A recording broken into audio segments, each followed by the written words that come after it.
Ross, some good signs from Chris May. Seemed to move pretty well out there, given he's 4 days out from the game.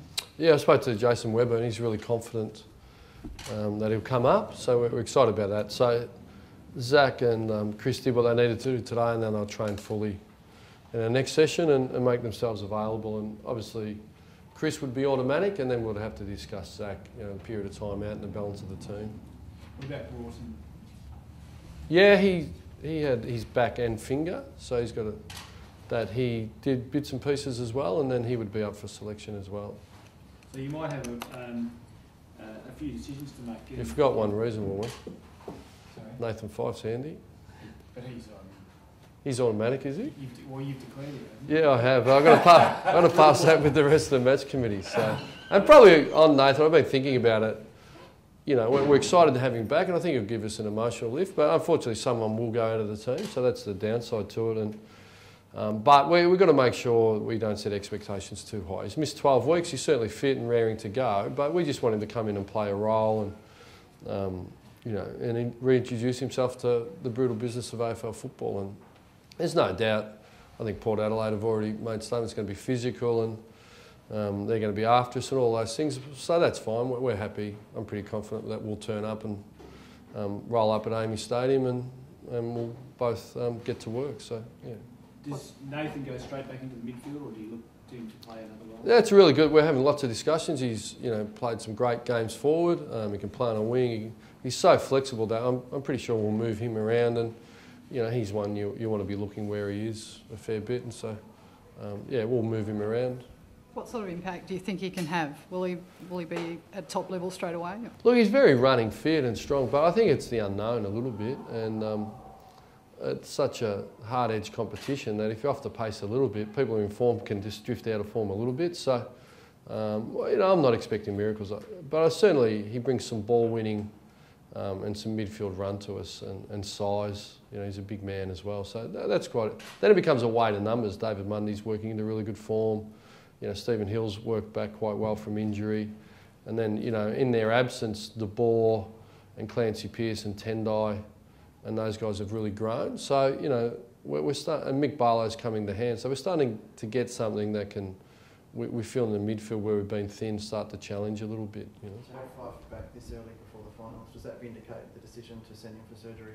Well, it's not something I've thought about, to be honest. I don't think we need to vindicate anything. It was the right decision at the right time. Was the player's best interest. It was regardless of the win-loss ratio. It seems as though you're almost prepared to lose him for the season if need be, though. It's a bit of a bonus to have him back 6 weeks. Yeah, well, we just get guided. This is what's best for him, and this is the period of rehabilitation, and it just happened to be there was 12 weeks. If it was 20 weeks or 26 weeks, it was so be it. So, look, it's lovely to have player availability and to have him back, So, we've missed him, but all teams, we haven't spoken about who we've been missing all year. It's been, let's deal with what we've got and get on with the job. Ross, are there any concerns with his shoulder going forward? Not that I'm aware of. Yeah, so it's an operation, a Lattiger, that really locks it in. Incredibly stable. He was really right to go last week in a shoulder sense, but we just wanted to give him more and more football. So. But look, time will tell. I don't think there's not many guarantees in life. Is death and taxes? That's about it. So it's pretty much down to luck now with the shoulder, isn't it? Pardon? It's pretty much down to luck now with the shoulder. Yeah, random chance. Yeah. So look, he's ready to go. I can't put we're taking no risk here. So he's he's achieved individually a bit, but he's in a short period of time, but it really is about the team and the club building, and he's clearly an important part of our future, so there'll be no risk. What do you make of it when an opposition team sort of says we're going to be physical and coming after you? Well, I don't make much of it.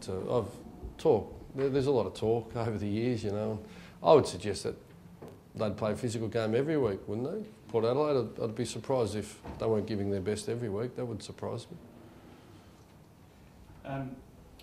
The Travis Cloak situation, what do you make of that from a player? Well, to be honest, it's been ongoing, and every free agency player's been linked to us, and and continually asked.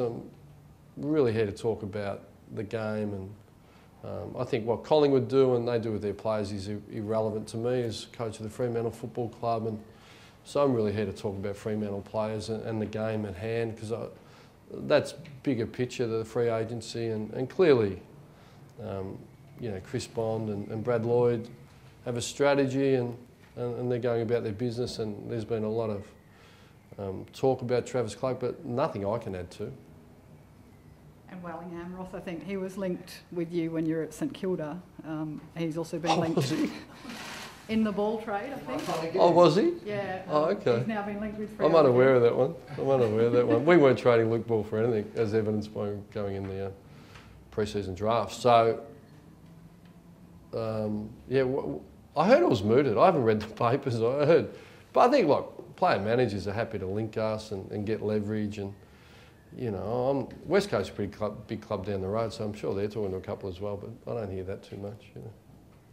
He's a good player though, Jared Wellingham. He's a premiership player. I think it's home of Origins, WA. He's a pretty exciting player, yeah. Is it easier to lure someone home if they're from Perth? I've never tried to do it, you know, so I'm Victorian, I'm in WA, so it can be done.